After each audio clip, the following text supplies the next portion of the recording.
Facebook or Instagram. After my accident, they got me a great settlement. Wow, it sounds like your insurance company really took care of you. Are you kidding me? Those guys are a bunch of clowns. Denied? I have a settlement right here. Your claim. Denied. I called George Sink Injury Lawyers. Call us today, and we'll put an end to the games and gimmicks and get you the biggest recovery possible. The George Sink Law Firm on the line for 999. Some people hear the name. Every day, ordinary people in the CSRA do extraordinary things to serve our community. Each month, News Channel 6 recognizes these outstanding volunteers with the Giving Your Best Award.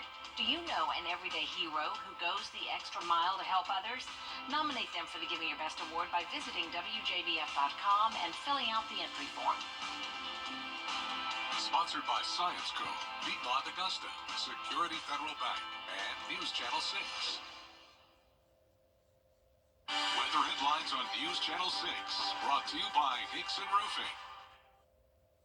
Temperatures are climbing for a change. We'll be in the 60s tomorrow. Overall, a pretty mild week, and I'm even forecasting some 70-degree days coming up. I'll have a look at that coming up shortly.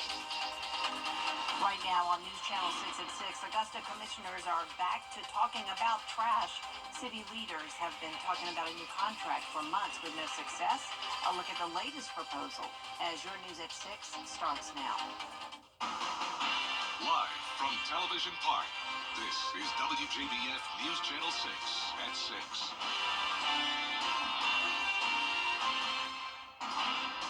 Good evening, everyone. I'm Jenny Montgomery. Thank you for joining us. Brad is off tonight. Coverage you can count on begins with the new year bringing an old issue for Augusta, trying to agree on a new trash service contract. Commissioners have been unable to approve a new deal for months, with a proposed fee increase being the big sticking point. George Escala has the story. Augusta leaders again talking trash, trying to find common ground on a new garbage service contract. Hopefully we'll come back and we'll have something to offer to citizens that's better than what we have. The first proposal called for an annual fee of $440, a nearly $120 increase. Under the new deal, the fee would go up $36. But if you want to recycle, you still have to make a separate contract with your hauler. We've gotten this fee down to about $70 cheaper than what it was before, because we don't want folks to have to pay more money for less service. But some don't want to see any fee increase because the plan calls for using some of the trash fee to pay for services like street sweeping and building demolitions. We should be able to provide a service to the citizens without having to increase it. The vendors is actually keeping their numbers low. The proposal calls for the city to hire two different contractors for service. But in this case, some don't believe two is better than one and want to rebid the contract. We need to go back out, George. We need to go back out and find a vendor that's capable of handling Augusta with the recycling and keep the cost down. One provider cannot handle the workload in Augusta, Richmond County. The department has said that, and I believe that. A new trash service contract is back before city leaders, but it appears after months of talk, the issue is not ready to be disposed of. In Augusta, George Escala, WJBF, News Channel 6. You can expect new deputies at the Richmond County Sheriff's Office pretty soon. The president of the Shield Club of Augusta presented Sheriff Eugene Brantley with a $22,000 check for two new canines. The highly trained service animals will assist in the search for missing persons, both children and the elderly, ultimately enhancing services the Sheriff's Office provides. Every contribution helps us maintain these incredible animals, covering costs like food and veterinarian care. The Sheriff's Office K-9 program aims to provide 24/7 coverage on shift. It's time now for a check of our forecast with Chief Meteorologist Jenna Petracci. And Jenna, a rainy start to the week. Yeah, we are tracking rain for a change. So we have warmer temperatures this week, so that means no more frozen precipitation in the forecast. But we do have some rainy days ahead. And right now we're still seeing some rain in our southern lying counties. Here's the latest on Live Viper 6. Anywhere from Burke County down towards the south, that's where we see these scattered showers. Allendale, Bamberg, and Barnwell counties just saw some rain pop up over the last hour. So a little bit of that rain moving into Allendale at the moment, but this is very fast moving. It'll be out very quick. And same thing over in Screven County, Sylvania, Hiltonia. You're all seeing some of that rain, and over into Jenkins County as well. And very light scattered showers in Emmanuel County, just outside of Swainsboro. So Augusta's dry, but definitely very cloudy. Visibility's poor with that dense cloud cover. This is a look at our Terry Lambert Hyundai Skyview cam over the river. Our temperatures did not really change too much from the morning to the afternoon. We started out at 41 degrees, putting us above average for a change, but our high today was still 10 degrees below average, only made it to 50 degrees. So a chilly day with that rain, and right now we're in the upper 40s across the board. 48 in Thompson, 49 in Augusta, 49 as well in Bamberg. Aiken, you're at 48. So you can see everyone in the CSRA is between 48 to 49 degrees, and the dew points are also in those upper 40s. Winds are coming in from the southwest, bringing us warmer temperatures by tomorrow. 10 miles per hour in Aiken, and the winds are gusting up to around 20 miles per hour occasionally. Now, as we take a look at satellite and radar, we have a cold front across the area. Behind it, high pressure will take over for tomorrow, so it will be a sunny day. In the meantime, we'll gradually clear tonight, partly cloudy by 10 p.m. with those temperatures in the mid-40s. Now, coming up, I'll have a look at your 10-day forecast, so stay with us because we do have some warmer temperatures headed our way. But back to you, Jenny. All right, thanks, Jenna. An Evans High School employee is on administrative leave after reports alleging an inappropriate relationship with a former student. The school sent a note today to parents regarding the investigation. The employee at the center is not being identified, but we are working to find out more information. Count on us to keep you updated with this developing story. A massive fire at Amick Farms in Saluda County kept crews busy for nearly 20 hours over the weekend. Aiken Bureau Chief Sean Cabbage explains what happened and what's next. Officials say this was one of the largest industrial fires they've faced in years, pulling in state and local resources to get it under control. The fire started Saturday night at Amick Farms in Saluda County. Crews from multiple counties responded. Most of the damage was in the center of the plant. No one was hurt. It took 19 hours to get it under control. A crew from Lexington County helped by cutting holes in the roof. If we had not had those resources, we would not have been able to have gotten that fire out as quickly as we did. Amick Farms says workers will be paid up to 40 hours this week. Plant officials say sanitation, night, and day shift teams should not report for now. The cause is still under investigation. The plant is now focusing on rebuilding and supporting employees. In Saluda County, I'm Aiken Bureau Chief Sean Cabbage, WJBF News Channel 6. Several agencies in Georgia are working together to remove illegal immigrants. The Drug Enforcement Bill could change the way classroom instruction is handled in South Carolina's public schools. If passed as written, this bill would require all K-12 public schools to install cameras inside classrooms. The bill says the teacher, students, and a parent consent would be needed. Plus, all children's and teachers' faces would be blurred. You know, you're a middle schooler, you're an elementary schooler getting exposed to this kind of stuff when they're not of age to be able to digest this. You know, if it's your kid, you want some boundaries and some guardrails where your child's not getting subjected to this stuff. Primary focus should be teaching and learning, and so anything that distracts from that, which is what this bill does, it's a huge distractor, it's a huge stressor for teachers. It would make someone reconsider teaching or consider not going into the profession. The bill was referred to the Committee on Education and Public Works on January 14th. As lawmakers gear up for week 2 at the Georgia State Capitol, Governor Brian Kemp made tort reform a priority this legislative session. Tort reform pertains to an act that causes someone injury. Governor Kemp says he wants lawmakers to update Georgia's laws. He says they hurt small business owners, drive up insurance costs, and stop the creation of new jobs. Tort reform could change how lawsuits could be filed and how the state would add caps for damages to plaintiffs. One of those key pieces of legislation will be tort reform. That's where we're going to look at the judicial system, and we're going to make some adjustments to the tort laws in Georgia to help try to balance the scale, so to speak, in that area. We've seen a lot of runaway jury verdicts over the last 10 years in Georgia, and it's made it really difficult for some businesses to continue to maintain their operation here in our state. Some lawmakers who oppose tort reform claim it could hurt families who have lost loved ones in accidents at work, and that there needs to be a solution that protects employees, not just business owners. Coming up, a groundbreaking ceremony today for a new building in downtown Aiken. What will be in the building and how it will boost the local economy? Next. News Nation Tonight, O'Reilly. I'm Leanna. This is my new home. After running through college, buying a home was the right option for me. Security Federal made it so easy. They handled everything on the financing side. I had all the time I needed to just focus on buying the house, finding the house. Buying a home has always been a goal of mine, and I'm really thankful to Security Federal for making that possible. Get the latest video in one click at WJBF.com.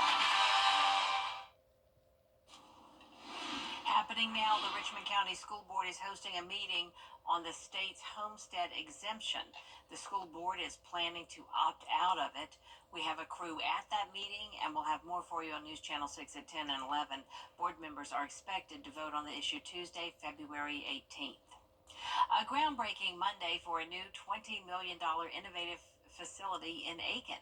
This afternoon, folks gathered to hear more about how the mixed-use building will impact those in Aiken and surrounding areas. People who support the project say the building will have something for everyone. The Workforce Development Building, the mixed-use building, will allow USC Aiken to showcase how the university is inspiring and educating the next generation of STEM professionals through the educational continuum from kindergarten through graduate school. Construction will begin the first week in February. And that'll be here soon, Jenna. Yeah, it's Yes. already almost Days February. away. And I'm glad it's almost February because it looks like it'll be much warmer than January. We have had below average temperatures a lot lately, but that's changing this week. We're also going to be tracking some rain again on Friday. I'll have your full forecast when we return. Accidents can happen at Associates. You can't always choose the weather, but you can choose your weather app. Go with the most accurate and most trusted, the Live 536 mobile app. Download it today. Now, your most accurate forecast with WJBF Live 5/6. Welcome back. I want to start out with a school shout out to Edmund Burke Academy. I went here on Friday and had an amazing school visit with these 3rd and 4th graders. They were fantastic, so well behaved and so interested in the weather. This was really a great school visit, and I had to put some hearts on the background here because, for one, they had these beautiful Valentine's Day decorations in their classroom, and because I just love these students so much, and I also love their teachers. So shout out to these 5 teachers here from EBA, especially Mrs. Smith. She's the one who arranged this visit with me. It's been a long time coming, and I can't wait to visit again next year. So thank you so much for having me. Our Live Viper 6 radar is showing some showers there in Burke County and also our southeastern counties from Bamberg over towards Emmanuel. So here's a closer look now. Allendale County, you're seeing a big batch of rain here along Highway 301. A few more scattered showers into Bamberg County as well along the border of Allendale. And then Screven County also pretty much covered with those light showers, including Sylvania and then out towards the west as well. Parts of Jenkins and parts of Emmanuel near Twin City seeing some rain. Now here's a look at our Terry Lambert Hyundai Skyview Cam in Waynesboro, looking at Pecan Row, and the road here is very damp. So it's a cloudy day, a wet night, 49 degrees, and the winds are coming in at a southwest 5 miles per hour. So a dew point of 47 degrees, and our temperatures are all very consistent, upper 40s across the entire CSRA. The clouds are going to keep our temperatures around the same over the next few hours, but as we clear out by tomorrow morning, we will dip down into those mid-30s. We have a cold front coming through. That's the reason for the rain today. Scattered showers up the coast here and down towards southern Georgia, but high pressure is moving in for tomorrow. So it is going to be a nice sunny day tomorrow with those temperatures starting out in the mid-30s, but then climbing to the 60-degree mark in the afternoon. So we're taking a break from those super chilly mornings. No more 20s and teens in the forecast. We'll be at 37 Thursday and then going all the way into the 40s by Friday. So that's definitely going to be a nice change of pace. And those high temperatures are on the rise all the way into the 60s for the entire week, with the exception of Friday and next Monday, forecasting temperatures in the 70s. Now, as for the rain, we're still a little bit below average for the month of January, but definitely added to that total today. We picked up around 1/4 of an inch of rain, and we're also going to see some rain move in on Friday. So keep that in mind for any evening plans. Your Friday morning looks okay. We're going to be dry, south wind coming in, bringing in those warmer temperatures, and then this cold front pushes through. So by Friday evening, we will see some rain, possible heavy downpours at times, but this looks to be out by Friday night, just keeping a low chance of rain in the forecast for Saturday, and the rest of your weekend should be fantastic. Our lows tonight will be anywhere from 32 to 37 degrees. Highs tomorrow around 60, so nice and near average tomorrow. Warming up big time on Wednesday all the way to 68. Once again, Friday will be our day in the 70s, and then we'll see those 70s again next Monday with lots of sunshine in the forecast. Now, congratulations to today's umbrella winner. That is Ann Barnett from Augusta, and you can pick up your umbrella here at the station and sign up to win yours on WJBF.com. I think we're all going to be ready for lots of sunshine. Oh, Thanks, yes. Jenna. Coming up, the South Carolina women looking to add another SEC victory tonight against the Tennessee Volunteers. Stick around to hear how Dawn Staley is preparing her team in sports. It's happening right now. Click to buy, click to sell, click to trade at clickaroo.com. Is rainy weather putting a damper on your day? Enter to win your very own live 5% umbrella today. Visit WJBF.com, click on Contests, then fill out the entry form for your chance to win. Getting your hands on a live 5 for 6 umbrella has never been easier. That's right. Lucky winners will be announced weekdays on News Channel 6 at 6. Who knows? It could be you. Sponsored by Busby's Heating and Air. When quality matters, call Busby's. Trusted since 1945. Right now at Roof to Go. Shop. The CSRA's favorite news app is now even better, with easier access to local news, weather, and streaming video. Download the News Channel 6 mobile app. Now, WJBF sports coverage you can count on. The South Carolina women's basketball team still riding high from their victory against the LSU Tigers, and now they hit the road to face yet another SEC powerhouse in the Tennessee Volunteers. The road game against the Lady Vols makes their 5th straight game against a ranked opponent, in South Carolina narrowly leads the series 14-12 in the Dawn Staley era, including those 7 wins in a row. The Gamecocks put on a stellar defensive performance last week against LSU with 13 steals and 11 blocks. USC leads the SEC in scoring defense, field goal percentage defense, and 3-point percentage defense. Now on the offensive end, 6 Gamecocks average 8.9 points in SEC play, and they are 8th in the nation with 41.6 points per game in the paint. There's a lot of physical fatigue and mental fatigue that comes with playing a team like LSU. So it's a little bit of that we got to fight through. Like these are the separator days where some people may just hit it and keep grinding it out. I'm more of rest is equally as important as working out. Tip-off set for 7 p.m. tonight on ESPN2.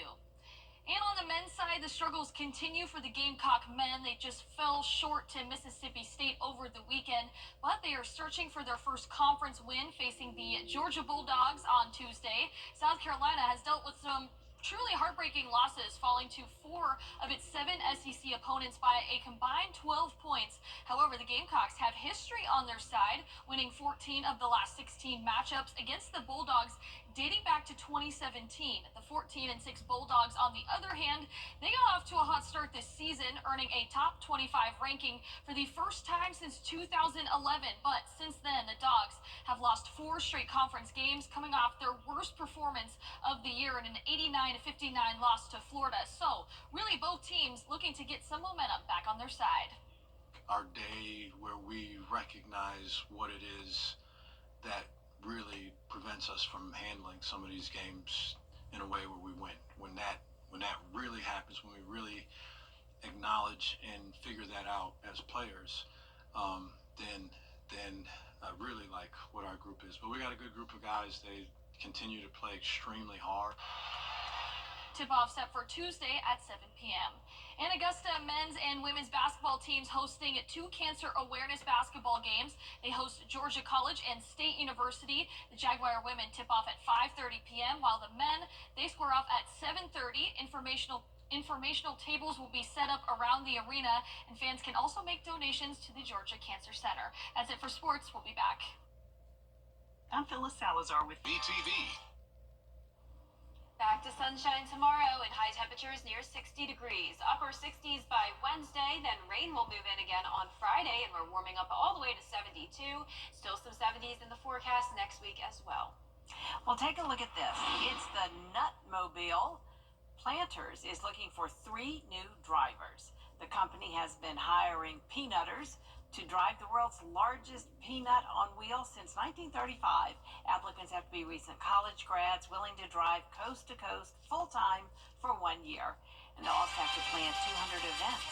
It's going to be a lot of fun. Deadline's February 14th. That's our report for now. We'll see you again tonight for News Channel 6 at 11.